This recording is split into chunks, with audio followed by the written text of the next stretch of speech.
I caught my wife cheating with her boss, recorded everything in HD, and exposed her to everyone. The most painful thing was watching my wife prepare for an evening with her boss, Mark Diamond. She wore desirable clothes, spent a lot of time on makeup and hair, and put on a dress and high heels I had never seen. I felt betrayed, jealous, and angry. She did all this for Mark, not me, while I worked hard to provide for our family. It was confusing. Our bed life was great, and Jessica was always attentive and open. After 20 years of marriage, I trusted her. Except for that one night a month ago at her company's dinner, when Mark paid too much attention to her. There was a smirk when he looked at me after dancing with my wife, giving me a hint. For some reason, a bad feeling bothered me, and it got worse when I told Jessica the next day. Her defense of Mark confirmed my suspicions. Late meetings and missed lunches suddenly became a red flag that I needed to address immediately. The more I thought, the angrier I became. Jessica is Mark's personal assistant, and Mark is the managing partner of a prestigious law firm. He loves flaunting his success with expensive cars, jewelry, and his young trophy wife, Stella. She was a 30-year-old, extremely desirable girl he exchanged for his ex-wife of 20 years. Mark likes making jokes at other people's expense, and I remember him making fun of my work on one of our walks. I sell screws and fasteners to large retail stores. It's not a glamorous job, but I made over $200,000 a year, providing a good living for my family. I gave Jessica everything she wanted and paid for our daughter Sarah's college education. She was now in her second year. We live in a pleasant community with good friends and a comfortable lifestyle. I wasn't a power broker and didn't make $1 million a year like Mark, but we were happy, or so I thought. The night he ridiculed my work in front of my wife and others stirred my anger. It wasn't just his arrogance that bothered me, but also the fact that my wife defended him after he humiliated me regarding the question about my work at Home Depot. He asked, "So, Johnny, how's it going with the nuts and bolts? It must be fun working at Home Depot every day." Upon witnessing Jessica's laughter, my blood boiled, prompting my silent departure. To her credit, Jessica approached me and inquired about the issue. Upon explaining, she attempted to downplay it. She remarked, "Oh baby, he's just kidding. He loves to have fun. You shouldn't take everything so personally. Come with me. He's a really good guy." Against my better judgment, I stayed at dinner. Looking back, I realize I should have seen the signs, but now I may have missed some red flags. I'm not a fool, and I wouldn't sit quietly. I can understand why people are attracted to Mark. He's the alpha, the big, strong, good-looking man, the wealthy partner everyone wants to be around. Jessica was his closest ally at the firm. Everything was going well. Despite his younger, handsome wife, for Mark, he wanted it all, including someone else's wife. Over the next week, I acted quickly to find out if I was crazy or if my intuition was correct. After 6 audio recording devices and 5 video cameras arrived, I began to implement my plan. The first camera went in the smoke detector in our bedroom. The next 2 captured different angles of the bedroom. The rest went in the master bath and living room. All cameras had live streaming and up to 8K recording, connecting wirelessly to a computer in the attic, controlled remotely via a phone app. The audio devices were unique, one in a pen next to the kitchen phone and the other discreetly in her car. Standard recording devices went in her 3 favorite purses and one behind our bed. With this setup, I should capture at least 90% of her conversations and activities in the house. I felt a sense of foreboding about the upcoming week as I prepared for a business trip. Jessica, as usual, showered me with love and made our time in bed unforgettable. Whenever I went on a trip, she would begin with lots of kisses and sweet talk, expressing her love and desire for me. Her closeness and love were something I cherished, and she never disappointed. She expressed, "I love you so much, and I love making love to you, honey." With tears in her eyes, she looked at me with a smile and said, "I love you too, baby. You are amazing, and I will love you forever." It was an incredible night, and I felt so close and in love with this woman that I was convinced she couldn't be unfaithful. I almost abandoned my plan to spy on her, but thankfully, I left everything as it was and embarked on my 2-night trip. This week, I wanted to give her enough time in case something happened. We kissed goodbye, and by 6 p.m., I was on my way for the 3-hour drive to the hotel. The trip gave me time to reflect on the last 6 months of trying to find something else to do. Apart from 2 incidents with her boss, that smirk and his attempt to humiliate me, nothing changed. I smiled when I realized I was being foolish and paranoid. When I finally arrived at the hotel, I checked into my room, turned on my laptop, and relaxed on the king-size bed. It took a few minutes, and I checked my email for any work messages. Then I clicked on the link to the server in my attic to view the last 3 hours. I knew there wouldn't be much to see, but I needed to test the remote access system. I played the video at 3 times the speed until I saw my wife in the bedroom, then returned it to normal speed to enjoy watching my beautiful, desirable wife making a phone call. What I didn't expect was the phone conversation with Mark an hour after I left. The video camera captured the audio. As I watched her lying on the bed talking to her boss, I could only hear her part of the conversation. As I watched and listened to the videotape, she mentioned that I had left and she was all alone. She confirmed it would be 2 nights this time. They discussed when he could come, considering the risk of his wife asking about his whereabouts. She expressed excitement about the prospect and agreed to spend the night with him, expressing her desire to wake up next to him. After arranging the details, she reassured him that she was all his, and they exchanged words of affection.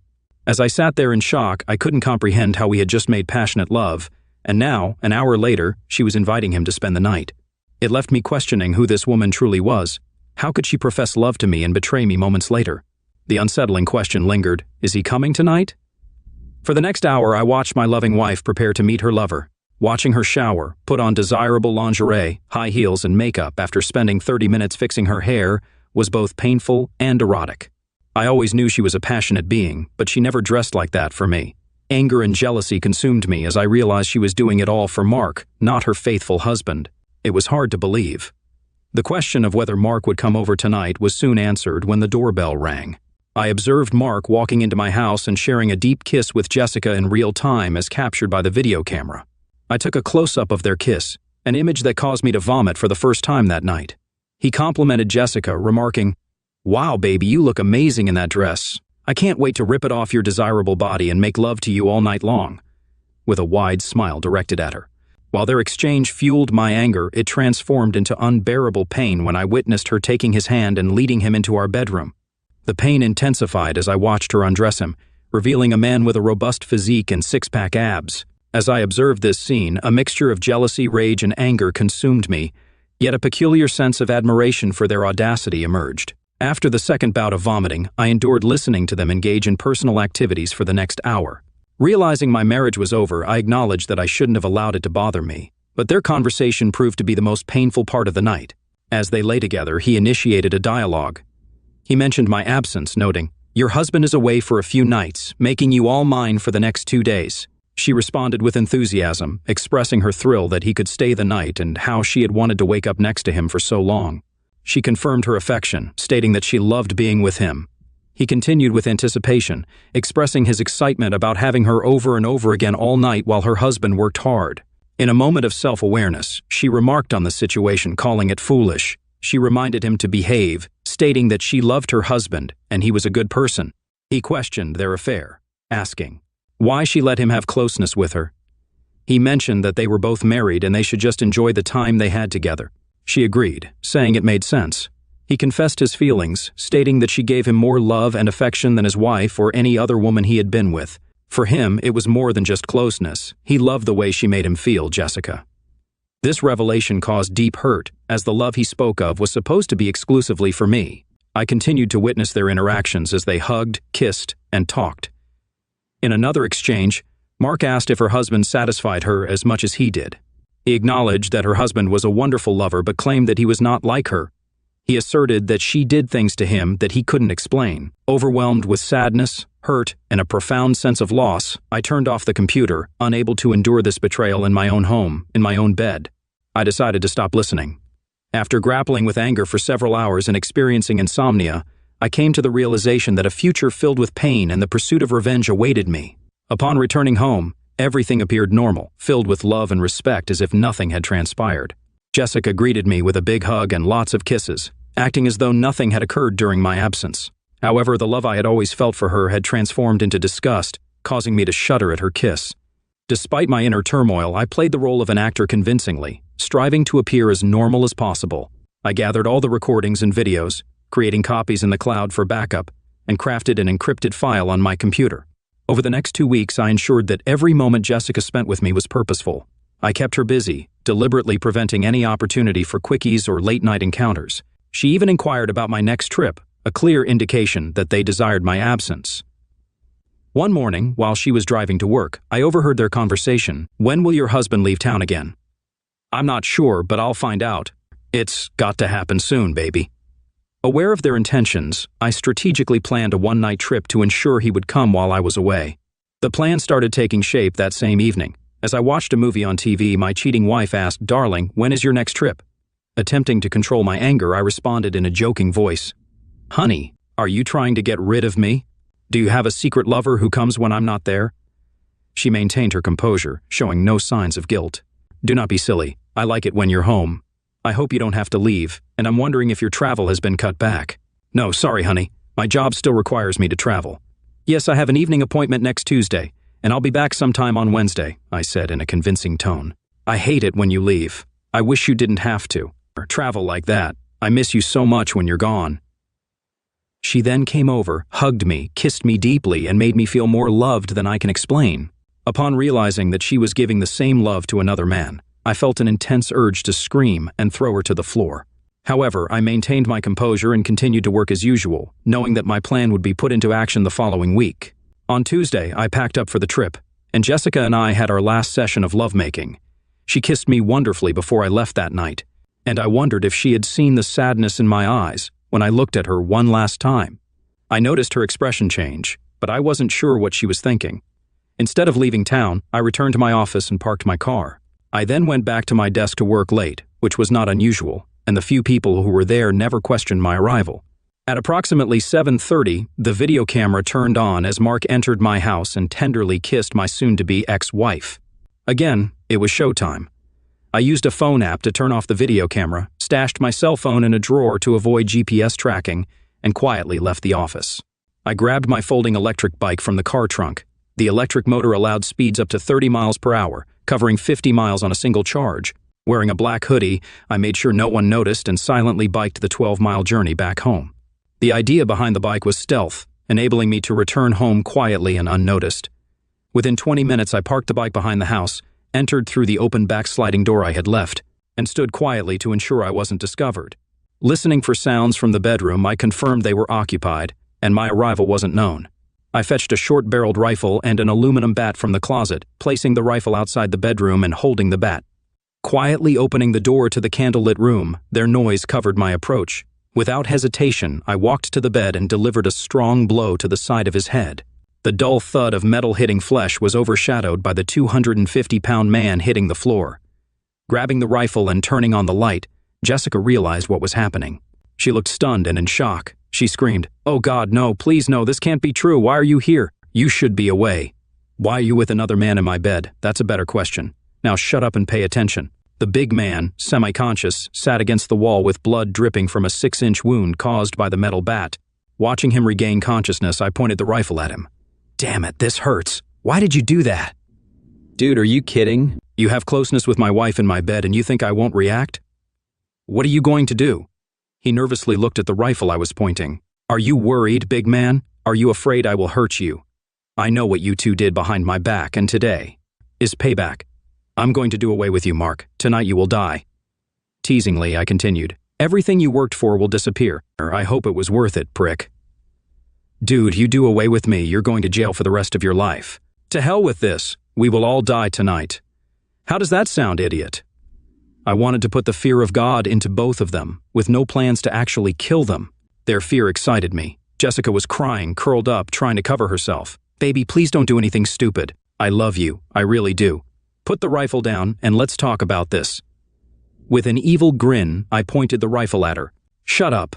This is because you wanted adventures outside of our marriage. Whatever happens tonight is all your work." They knew they were in trouble and had to calm me down, or I would hurt everyone. The rifle had custom-made loads with 25% salt and 75% capsicum oleoresin pepper spray. I aimed to cause pain, maybe damage, not to kill. Though I had no intention of going to jail, I wanted to seriously scare them, making the emotions last. After Big Mark recovered, he tried to rush at me and I unloaded the first round. The explosion was loud, his screams louder. A few minutes later, as he sat writhing in pain, bleeding, I explained the plan. Kicking him to get his attention, I looked at my soon-to-be ex-wife. "Listen to me, and you too, my cheating wife. I'll leave in a few minutes, and you take this loser to the emergency room before he bleeds out. You won't call the police. You'll take him to the hospital in your car. You won't tell anyone how this happened or that I was involved. If any of you say I was involved or knew about your infidelity, the collected video, audio, and photos will go public. Don't fire my ex-wife. She'll need her job after the divorce. If you come after me or she refuses the divorce proposal, everything comes out. Get him to the hospital before he bleeds and remember what I said." I left the same way I came, fixing the lock and closing the door. I put the bat and rifle in a bag, slung it over my shoulder, and quietly left the area. I threw the bat and rifle into different parts of the river while riding my bike back to the office. I removed the surgical gloves and threw them away. Upon returning to the office, I stored my bike in the car and returned to my desk by 9 p.m. After that, I set off on my trip, bidding farewell to some CO workers burning the midnight oil. To everyone's knowledge, my car never left the parking lot, and I stayed at my desk all evening. Accusations would be their word against mine, with no proof if they ever pointed fingers. Mark had surgery. He had to shave his head for 18 stitches due to a concussion. According to his story, he last remembered walking home with paperwork to his personal assistant before ending up in the hospital. He told the police he couldn't recall seeing anyone or being assaulted. Choosing to stay silent, he was aware that I could destroy his life and career. Jessica was extremely upset and didn't utter a word about the incident. All she mentioned was hearing a shot. When she went outside, she found Mark lying there and rushed him to the hospital, thinking there wasn't time to wait for an ambulance. Neither could explain why he was undressed, and both stuck to their stories. Mark's wife doubted him, causing significant problems. I spent the afternoon removing surveillance equipment, uploading everything to an encrypted cloud server, and tossing the equipment away. Any remaining evidence of their affair was now inaccessible in the cloud. Around 6 p.m., Jessica entered and found me in the living room with a bottle of my good whiskey. I sat quietly as she faced me on the couch. She looked shattered and sad. I had never seen her like this, and for a brief moment I felt sorry for her. With tears in her eyes, she couldn't bear it and tried to explain everything. "Johnny, what you witnessed was bad, but you need to know I wasn't in love with him. I know it seemed that way, and it must have hurt, but you know me. After closeness, I need connection. It was all for you, baby. When you left, I hated being alone, and Mark kept me company. And yes, it got passionate, but it was just closeness. You have to believe me." My mouth hung open in amazement at the incomprehensible excuse she made. "Jessica, I heard your explanations, and despite you saying those words of love were meant for me, I can't help but believe they were for Mark. It's over, Jessica. 20 wonderful years wasted because of your boss and your infidelity. We both have to live with your actions forever. Thanks for the pain and suffering you caused me. I'll always cherish it," I said sarcastically. "What do we do now?" she asked, tears streaming down her face. "Well, we're finished. With you, I'll never understand how you did this to me or why. I'll have to live with it forever. There's no way I can forgive what you did, but I'll keep my promise and not expose your infidelity. Sarah and your parents will never know they have such a woman instead of a mother and daughter. You'll have to explain why we're getting a divorce, but I warn you, don't make me the villain. If you do, it will end badly because I'll make sure everyone knows you're nothing more than a cheating adulteress. I'm putting the house up for sale, and in the meantime, you need to find a place to stay. Since you ruined everything, you need to move out. I'm not asking. This is what you'll do. Let me know where to send the divorce papers. Sign the papers and don't resist the divorce. Otherwise, it will be painful for you and your boyfriend." Crying into her hands, she tried to speak. "He's not my boyfriend, and I don't love him. Can't we figure this out? Is there anything we can do? I know it's too late after what I did, but I can't live without you, and I'll do anything to keep us together. I never wanted to lose you. Please don't leave me." "Jessica, if it had only been about closeness, we might have had a chance to mend things through counseling or separation. But what really ended my love for you was that you shared a love with him that was supposed to be just for me. The words you spoke to him destroyed us and everything I felt for you. No, I'll never forget or forgive your betrayal. I never want to see or talk to you again. After the divorce is finalized, you'll vanish from my life forever." After hours of pleading for forgiveness, she left the next morning, staying with her parents until the house was sold. During the following week, the police interrogated me, trying to make me admit involvement. I hired a lawyer, informing them that without evidence, I wouldn't answer questions without a warrant. With no proof and an alibi, they left me alone. The incident was eventually reported as a random burglary and assault. Jessica and her family called, begging me to reconsider. I was told she loved me, couldn't live without me, and was sorry. They urged counseling, but I stopped answering calls, changed my number, and cut all ties. Yes, the loss was devastating. Every second of separation was painful, but I couldn't come to terms with her betrayal. Jessica, a 42-year-old single mother, lived on her salary in a one-bedroom apartment. The pleasant life she once enjoyed was gone.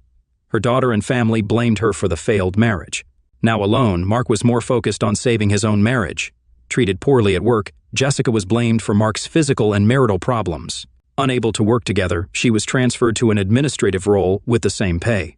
Her new job was dull, and she lost her prestigious position working with one of the partners. News spread that she was one of Mark's ex-girlfriends, and she was treated accordingly.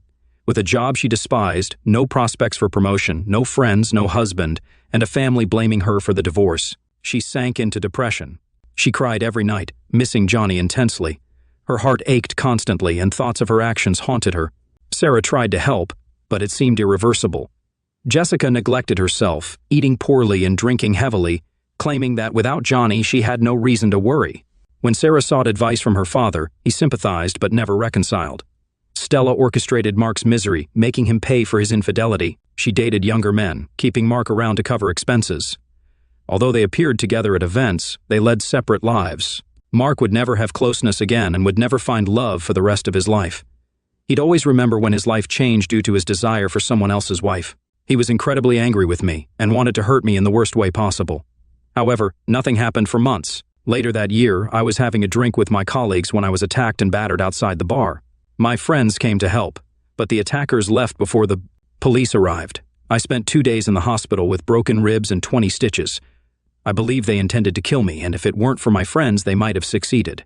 I knew it was revenge from Mark, and I wasn't surprised at all. 6 weeks later, feeling much better, I called Mark's office. "Mr. Diamond, please," I told his secretary. "Sorry, he's at a meeting. Can I take a message?" "Yes, tell him to meet me at Old One Cafe this Friday at the French Deli across the street." "I'm sorry, sir. I don't schedule appointments with Mr. Diamond." "Just leave a message. Write it down. Friday, 1 p.m., French Deli. Be there alone. Johnny." Just give it to him, and he'll understand what it means. "Thank you." Seated at a table facing the door, I waited for Mark. When he walked in alone, I motioned for him to sit. "What do you want?" he asked. Ignoring his outburst, I said, "Thank you for coming. Your people did a good job, but they didn't follow through because you ignored my warning. You forced me to act." Handing him a folded paper, I said, "Here's a link to a website created just for you. It operates from Syria with backup servers. It's untraceable. You're screwed. Check it out when you get back to your office." I omitted Jessica's face. "She shouldn't pay for your sins. After viewing the site, think about how your life will change." His anger grew. "You've already ruined my life. Just stop it or we'll kill you. That's why we're here. I want to end this. You took away the most precious thing in my life, my wife. You ruined our 20-year marriage and I can't let you go free. I risk being destroyed, but I'll avenge the thrashing your people gave me." "Okay, calm down. What do you want?" "2 things that are not subject to discussion. You will stop any retaliation against me or anyone I know, including Jessica. You will deposit $1 million into this account by the end of the day on Friday. If the funds are not in the account by 9 p.m. on Friday, I will take action. This paltry amount I'm asking should be considered a gift. If I agree, how do I know that you still won't destroy me? I'm a man of my word, trust me. I will say this, if you don't do this, then there is a 100% chance that this site will become famous by Saturday morning. I hope you suffer for the rest of your life for what you did to my happy marriage." The money was transferred. We sold the house and divided the property. Jessica had enough money to live a comfortable life if she continued to work or found another husband. Mark kept her working as part of our deal, but they were never close again. Jessica never remarried, rarely dated, and lived with the pain she caused both men. She had lost her marriage and the love of the man she wanted to be with for the rest of her life, and now found herself alone and depressed. She died before her 50th birthday, a broken, sad woman. Only her daughter Sarah was present at the ceremony to scatter the ashes. Johnny continued to work for several more years and retired to a small town by the ocean. He married a nice woman who liked him mentally, but he could never replace the special love that only Jessica could give him. He never spoke to her again and only heard about her from Sarah, whom he adored.